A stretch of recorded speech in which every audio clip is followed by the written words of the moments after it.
In this video, we cover how we fixed the chassis, made our own wheel arches, building our own lightweight metal door, and how we fiberglass the subfloor with 50% less weight than the original. Timestamps are in the captions. Grab a cuppa and come on in.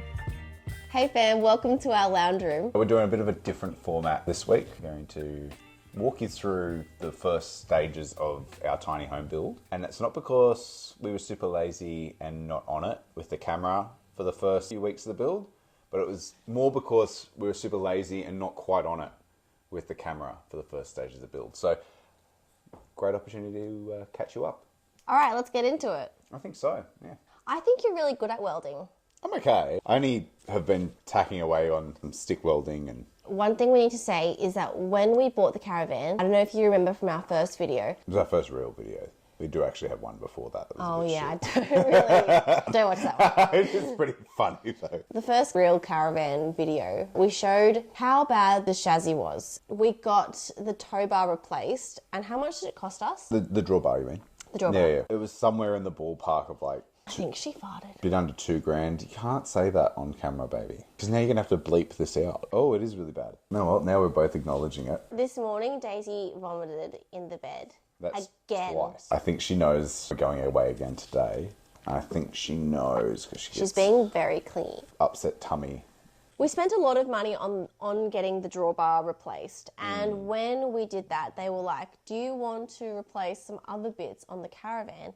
And we said yes because we didn't know much about the chassis. Well, I think as well, like we'd already got to that point where we realised that there was we'd taken on a bigger job than what we'd first anticipated. A lot of the members on the caravan had been eaten through by rust and they looked like Swiss cheese. They had to be cut off and re-put on. We got about 2 bars put on and it cost us an extra, like, I don't know, $800. Bruno ended up welding on like 2 more parts. They didn't do the best job. They didn't, and we could have done all of that by ourselves. No, the worst thing is that we spent $700 on getting them to wire up the brake lights because we ended up taking it all off. In our defence, they did say they were going to register it so that it was, you know, a registered vehicle, even in the uncompleted state that it was in, because that was just going to mean that we didn't have to worry about it later. That obviously didn't happen. We have to cross that hurdle.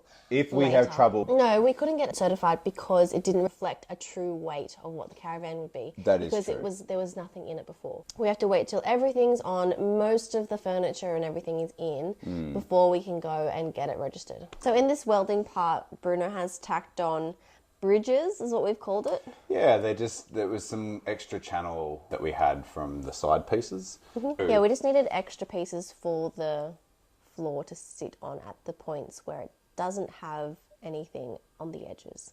And then we also put on those extra little bits on the end, which we didn't end up needing, but they look very cute. I wasn't sure how the honeycomb panels were going to perform after they'd been fiberglass and whether there was going to be too much deflection, especially considering like the back, that's where the bed's going to be, and at the front, that's where the kitchen's going to be. And I know it wasn't going to experience too much loading.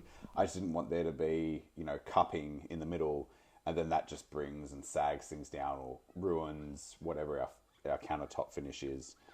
Turns out it was never going to be an issue. Like, this stuff is incredible. Like, I am amazed at it's very good strength and rigidity of the honeycomb panels, and also the amount of saving. It's a huge undertaking though. Massive. Like, what do you mean? Doing the honeycomb panels. Oh, we'll get to that later. Yeah, I don't know. Is that next on our... No, that's video? Last, because I feel like the honeycomb panels and the floor is like the most exciting thing that we've done so far for us, because it's like it was a huge unknown factor, and the way that it worked out, and also the process was huge. Yeah, because the one that we pulled up, not only was it twice the weight. Yeah, just we had a very traumatic experience. Yeah, go back and we'll link that video somewhere up here or there or wherever it gets linked, and you can go check that out. I think it's a scary story, but it's good. Yeah, good life lesson. Yes. Daisy really likes to hang out with us, and I couldn't believe her sitting in the middle of us grinding metal down. Got her little earmuffs and... Dog mask. She absolutely hates them, though. Look how cute she is wearing Yeah. them. Oh, another thing that we did was made our own water tank holders. We used a self-tapping bit so that they would screw straight in and also screw out when we need to do maintenance in the future. I'm probably going to still put a nut on the other side of it. We're only talking about 3 mil. It's really grabbing to. So even though we've got 2 of them in each side, I still think it's... Yeah, I think that's fine. What came with the Caravan when we bought it was this really ugly steel angle that's been welded together in this cup shape to give it a bull bar. So we've salvaged little bits of it, kept what's good and thrown away what's bad. The idea is we get a nice thin piece of timber as that backboard there, which is going to give it this really beautiful rustic one. That's where we'll put the number plate and also, you know, you don't see that very often. So onto the door. Onto the door. Hold on, I've got to search through this bag to find the right bit. I can't win with you sometimes. Everything I do is for you. Is it? Is it? All right, come on. Oh, this was fun. We This is have interesting. talked about having multiple time capsules in the caravan, and the first one we did was in the door. Which is probably never going to get seen. Never ever. Ever. I don't think you would physically be able to get that door off Yeah, because we glued it down really well. We put a haiku in the door. I know, what was it? I don't know. We don't know what a 575, haiku I think it is. is. Oh yeah. If you don't know what a haiku is, go back to year 6. Hey, I didn't know. I had to Google it. Yeah, me too. I do. So what did we write? Chloe and Bruno, we make this door very nice, open for good We time. made this door very nice, open for good time. That's what I said. Yeah. Oh, I thought you said make. Oh, I think I did. Doesn't matter. Sorry. Yes. Anyways, then we had to glue the first side of the door down and cut all the foam pieces that would fit inside of the door. We bought this beautiful hardware.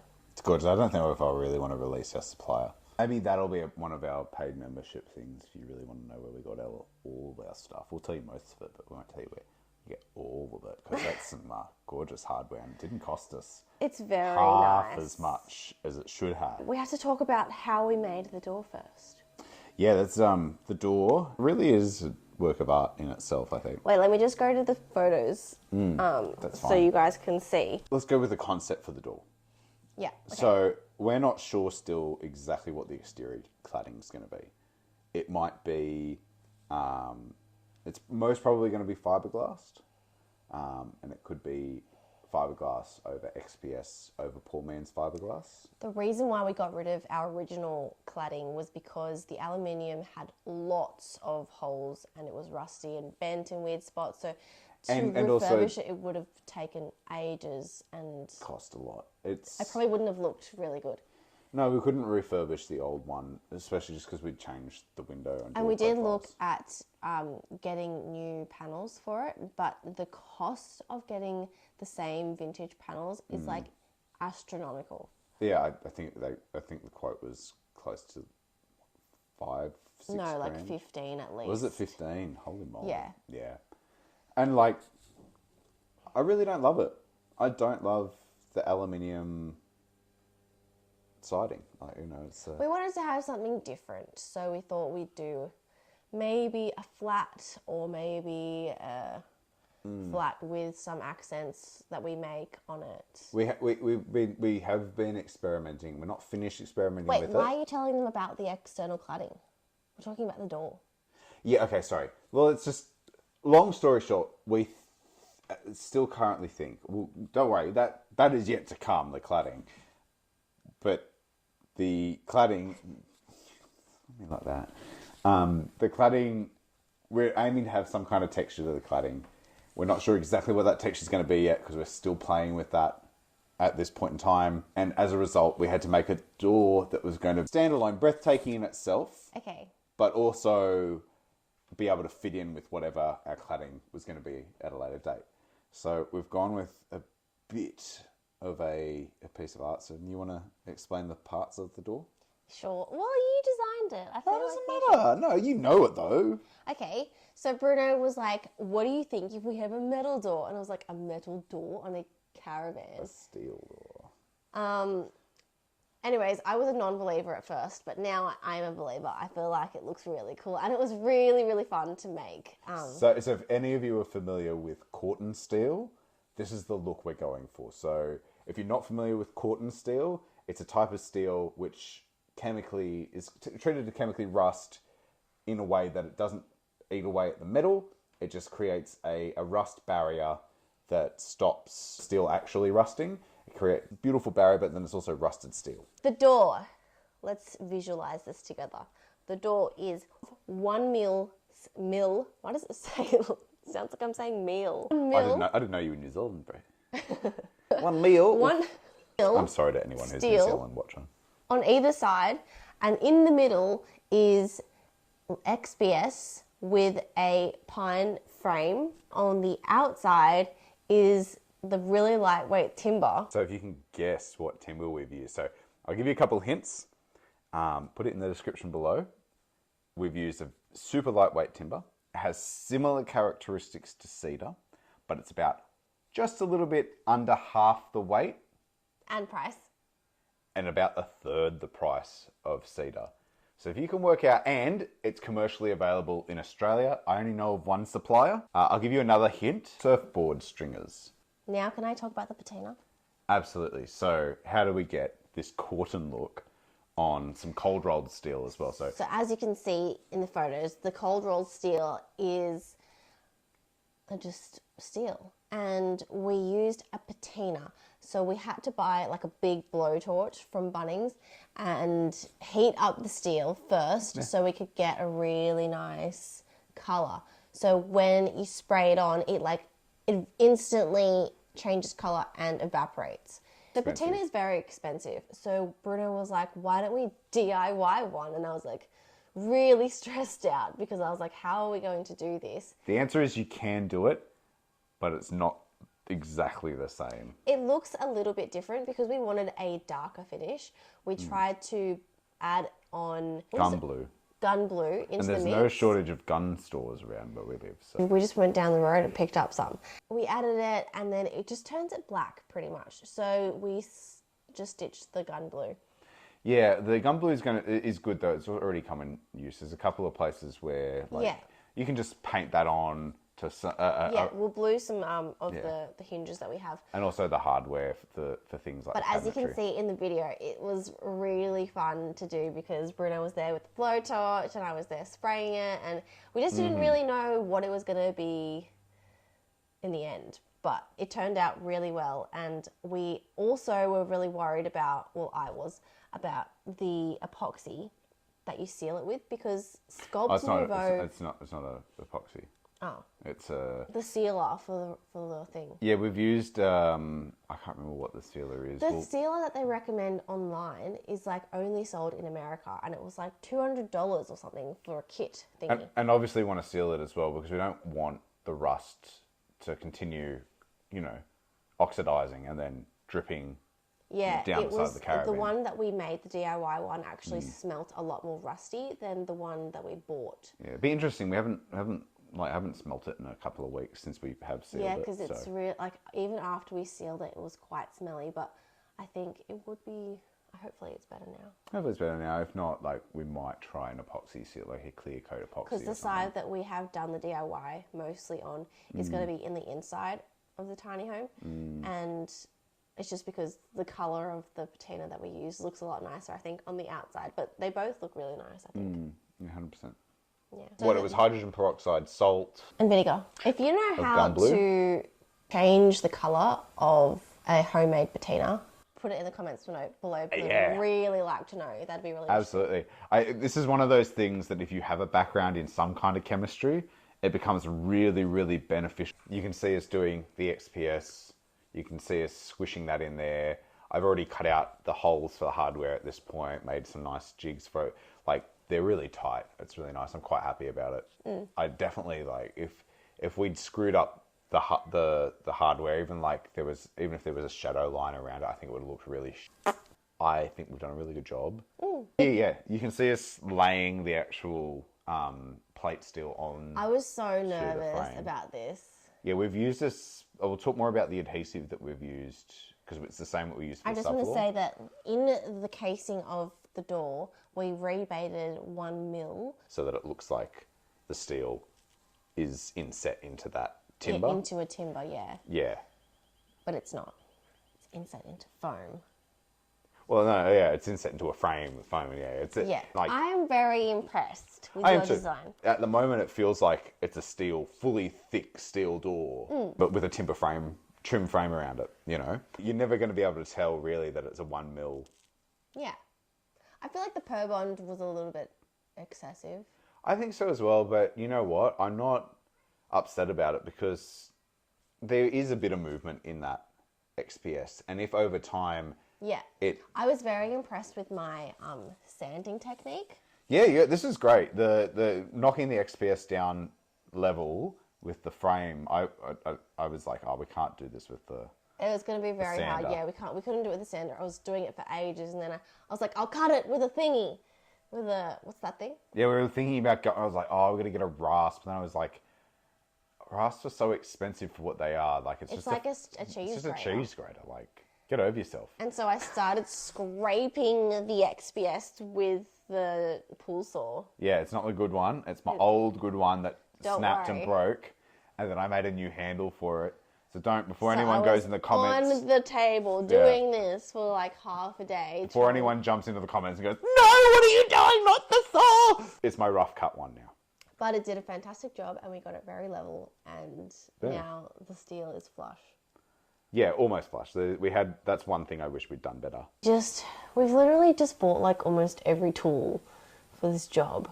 You got to ask yourself, do we just do it with the tools that we've got at hand, or do we buy tools as a part of the, you know, the present outgoing, knowing that we're going to capitalize on in the future?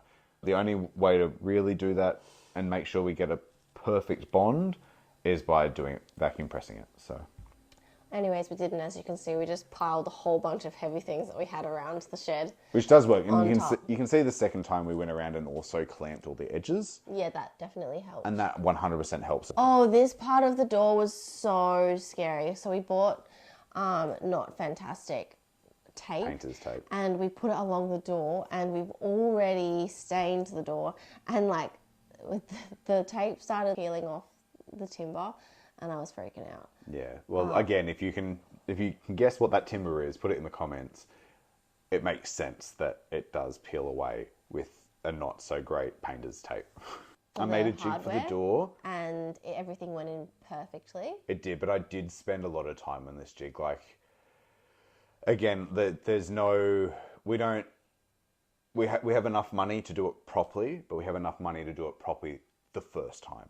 Every single element of this caravan that we do, we have to problem solve so many different obstacles. It's just so for different. Each process. So different to anything I've ever built before. Definitely anything you've ever built as well. Like, Definitely. So we made our own molds. We have 4 that we did. 2 for the wheel arches of the caravan. 1 each for our water tanks. So Yep. we have a little dish they sit into. And the main reason that we did that is because we don't want stones flicking up and damaging the water tank, especially one of them's not the best quality water tank. And what's lighter than fiberglass? Not wood. that many things. Yeah, wood's definitely not. So we were like, why not? We've got heaps of fiberglass. We'll Yeah. just make our own molds, because why not? So then we had to learn how to make our own molds, and we... Which is great. Shout out to Hal, Sorry, Hal. I didn't forget your name. And congratulations, Big Daddy. congratulations. 2 people who've never done it before. Massive success. But the molds didn't peel away as beautifully as I thought they were going to after the amount of YouTube videos that we watched at the University of YouTube. I can just increase my production by like 100. Look at you go! So if you guys have any questions about our processes, feel free to leave them in the comments and we'll do our best to answer them. So we made our molds out of MDF, then we painted them with exterior paint, and then we used a wax and then a PVA spray. Sanded down the paint job. Yeah. Repainted it, sanded it. And it's so cool. I loved peeling off the PVA because it's like, you know, like wood glue when you like put it on your arm and then you peel it off, and it just feels so fun and satisfying. I don't know if you were that weird kid at school, like in art class, just like putting paint on your arm. That was me. I don't know. I personally hate the feeling of You're like, you're a weirdo. No, you're not. Like, who else was it we were talking to the other day? Yeah, that was someone like, else was like, I love doing that too. We were using polyester. That's the one I was like, polyester resin for all of our structural bits. The multi-laminating resin. Very different processes. Epoxy is definitely harder to use. Harder to get right. Fiddly. But yeah, it's really fiddly, especially it's not as hard as I thought it was going to be. It's funny because for the wheel arches, when we first got them, Bruno put their foot through one of them. Yeah, so we definitely had to make new ones. They were crappy, like 40-year-old, 50-year-old plastic, shells that had just... Yeah. We're going to use... eaten dirt for their whole life. On one of the sides of the caravan, we're going to use that shape of the wheel arch in the shower as like a little shelf. There's a couple of nice little design features, like the shower incorporates the wheel arch in a really nice poetic kind of way, which uses that space. And really the other side, the batteries are going to sit on top of it. Yeah, they're not sitting fully on top of the fiberglass. On a frame. They're on a frame, and then the fiberglass, we've reinforced this fiberglass just in case, for whatever reason, which is very unlikely. It's not going to happen. But if it does, redundancies. No. It won't. Yeah, well, I mean, an aluminium frame. Riveted aluminium frame shouldn't fall through, even though it's got, 40 kilos of battery. But also, there was one part where you were like, oh, I was like, we should probably do the flanges separately. Later? I think we might do them all in one hit. What? Change of plans. I think if we do it, the method that I was watching yesterday, we're going to have no problems. Okay. And we spent like 2-3 hours trying to... No, it was like at least 2 hours. Probably 2 hours. Trying to get the box out of the... Yeah, because we wanted to use the same mould without having to do but we any had to extra just work remake to it. the mould. We didn't remake the mould. We pulled it apart. Yeah, we rebuilt it. Yeah, we rebuilt the same mould, yeah. It wasn't the best way of doing it, but... Yeah. Why don't you just save time and just crack the box open like last time? Okay. Well, I'm all about efficiency. In other words, unless you know your layout processes like without fault, trying not to do flange. I don't know. No, it's not correct. If we had the right conditions for everything, including temperature, like we were fighting against temperature, it was starting to get really cold. Also, we didn't do a gel coat on top, which you're usually supposed to do. Yeah, gel coat's definitely going to make it easier. Which makes it more glossy and helps it release easier. Much better. Yeah. Anyways, I thought it was funny because it didn't work out. Didn't work out, but whatever. I really didn't feel like doing it. Let's go to the next section. Now it's time to talk about our subfloor. The moment you've all been waiting for. How did we do our subfloor? Because it's a little bit different to how I think anyone really does their subfloors. Mm-hmm. I've seen most people just lift up the whole caravan and just like pull the floor out and put a new wooden floor in.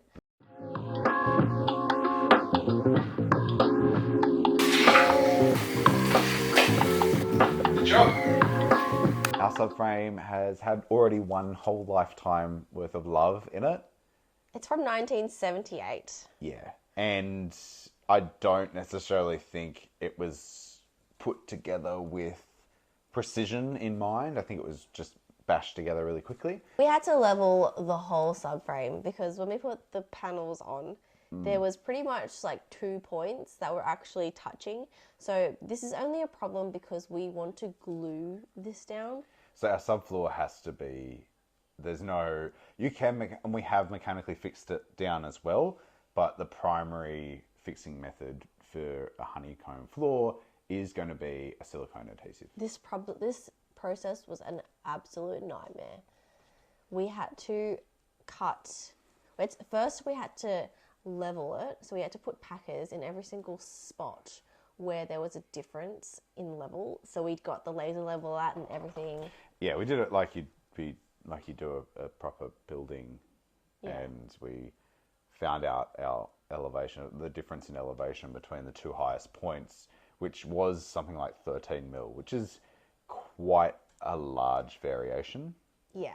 That's huge. So, like, the reason why it's important to have it level, which is what I have found out from learning from this one, is that, like, when you're inside the caravan and you're stepping on stuff or you're building stuff and there is a deflection in the floor, you don't want that over time as well. Like, you could have a saggy floor in one spot, and we've got a very thin finish floor that's going on. It'll take up a lot of issues and a lot of reasons why you want it to be flat. We can use spirit levels because we know that it's set up to be actually level. So the floor should be level, the walls should be, you know, I think we've got over the diagonals, we've got about 3 mil deviation on the diagonals. It was 15, but somehow we corrected it. Yeah, because You are. I have my moments. Yeah. I was pretty happy with that. I was like 3 mil I can live with. To get our elevations right over the steel frame, we milled down these. So I did a project for the landlords here. Last year I built them a little cabin, and we had a whole bunch of hardwood floor left over. So we milled a bunch of those down to, 1, 2, 3, 4, 5 mil packers. After that nightmare was over, it led us on to actually laying the fiberglass on the subfloor. Wow, what an experience. It was. We wanted to do the whole thing together so that it would be laminated as one piece. And it was really good that we did the molds first, because we got to play around with how to use fiberglass and resin a bit better.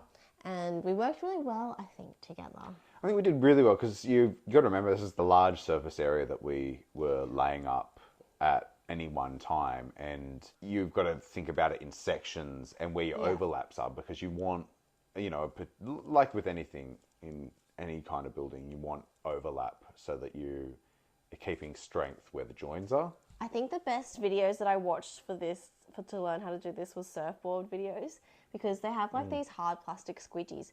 And so for our process, I just bought like cheap squidgies from Bunnings, and like window that squidgies. Was like a lifesaver for this process. Oh, amazing. Like they just helped us spread that resin out really quickly. And you'll see us like we're stretching across the entire subfloor to make sure we're getting a good coverage. And it's so hard because you have to work within a certain time frame too. Like after about 20 minutes, it starts to like change color and starts setting. Opaque. You really need to not opaque. So you want to make sure that it's like really spread out where you want it. Yep. And like you got to remember as well, like we're doing chop strand and then we're doing woven roving. Yeah, the woven roving was so hard to work with. Like remember, they both were quite.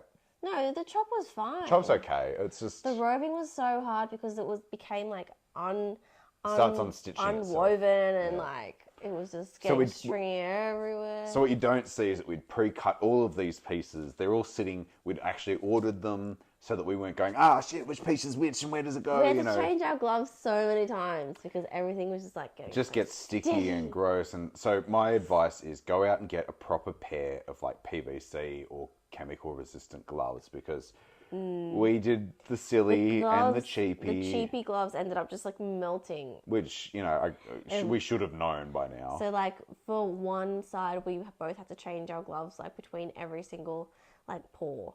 Yeah, at least maybe sometimes twice. And we worked in teams as well. Like I was predominantly doing the mixing and the pouring, and Chloe was doing the rolling with the big rollers. Mostly, and we're applying the sheets together. She's got into a bad habit of trying to jump out of this window now that she knows there's things she can do. Excuse me, you are not a kangaroo, and there are brown snakes outside.